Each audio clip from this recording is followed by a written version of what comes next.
What's going on, campers? Patrick with Uncle Bill's Camping, and today what we're going to be talking about is this neat little lantern by FlexTail. This is called the FlexTail Max. If this is something you're interested in, stick around for a few minutes and I'll tell you all about it.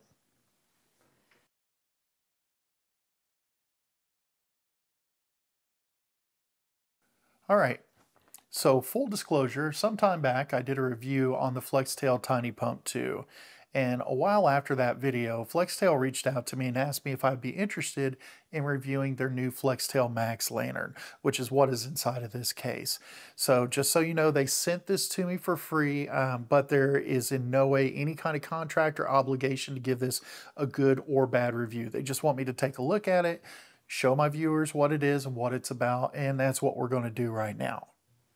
So one of the first things you're going to notice is obviously the case itself, which to me is pretty well made. It's got a decent little zipper pull here. And it's molded foam with pretty durable fabric on the outside. And I don't know if you can really see it or not, but at the bottom, it's even fitted to hold the instruction manual. And you can see how much padding is on the inside of that. Now, the lantern itself, I wouldn't say is that durable, but as far as being able to travel with it, I would feel pretty confident with this case right here that it's going to keep the lantern protected. Now, as far as the contents go, we obviously have the lantern, USB-C cable for charging, and multi-language instructions. So before we go over the functions of the lantern, let's go over some of the specifications that are listed in the instruction manual. We have 360 max lumens, 23 hours max runtime. We have rated power at 15 watts, water tank capacity of 100 milliliters. We'll come back to that in a second. Charging type is Type C, and it has a 3.7 volt 9600 mAh rechargeable lithium ion battery. And it comes in at 490 grams and is built out of ABS plastic. So let's take a look at the exterior of the lamp here real quick. First of all, ABS plastic is pretty much what is to be expected. There is a little bit of metal on here. You have the grill that covers up the light, and a metal circular base. The top handle, I do not believe is actually made out of metal at all. It's just looks like some kind of chrome painted plastic. The front dial here, pretty simple. We have a push button that helps you cycle through all the different light modes. And then we have a dial here to cycle through Bonfire mode. More on that in a minute. And we have the charging indicator right here at the bottom. Now on the back you have this basic rubber cover that's going to cover up your Type-C charging port, and this will also act as a charger, but as stated before, this is only a 9600 mAh battery, so it's not going to charge a whole lot, but it'll probably get you through in a pinch, but it more than likely will deplete everything inside of here to charge your phone one time, or possibly two, depending on what type of phone you have. So let's take a look at the different lighting modes. First of all, you're going to need to double tap that button on the front to initially turn it on.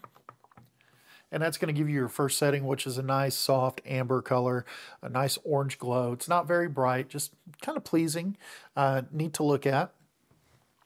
You cycle again and you get the amber lights, but you also get the bright white light, or like I like to call it, sterile light or daylight.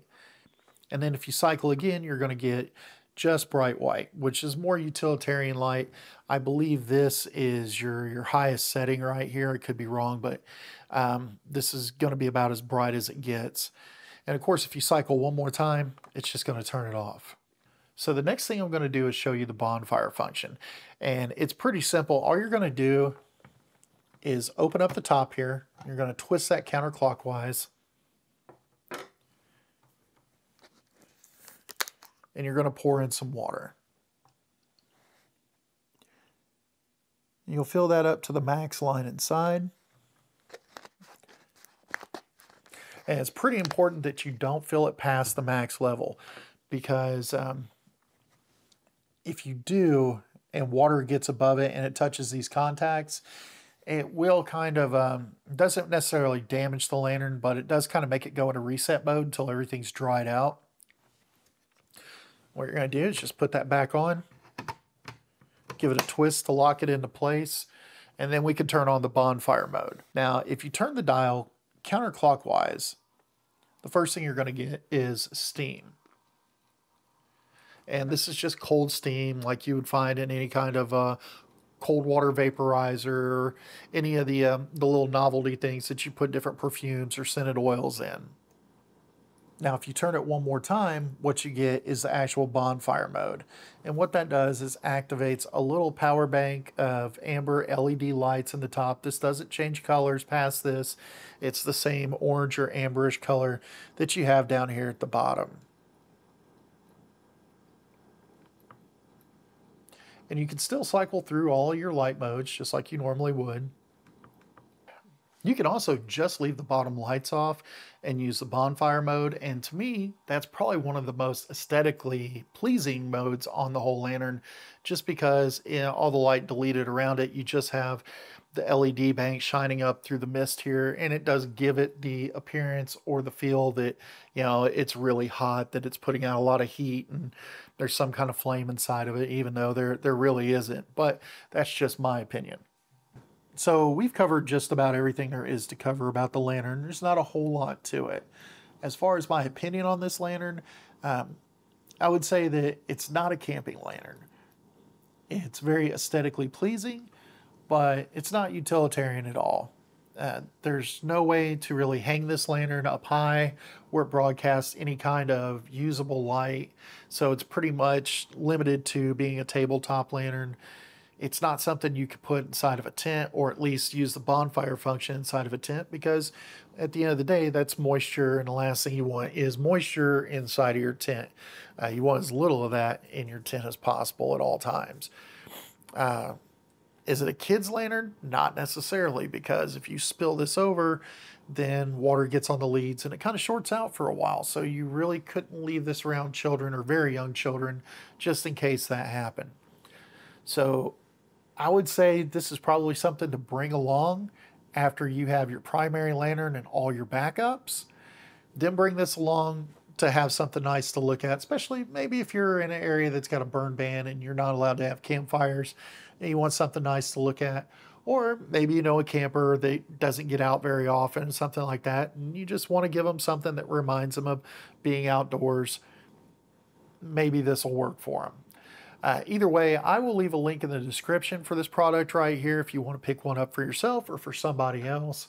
With all that being said, my name is Patrick with Uncle Bill's Camping. Thank you for stopping by to check out my video, and I will see you fine people the next time around.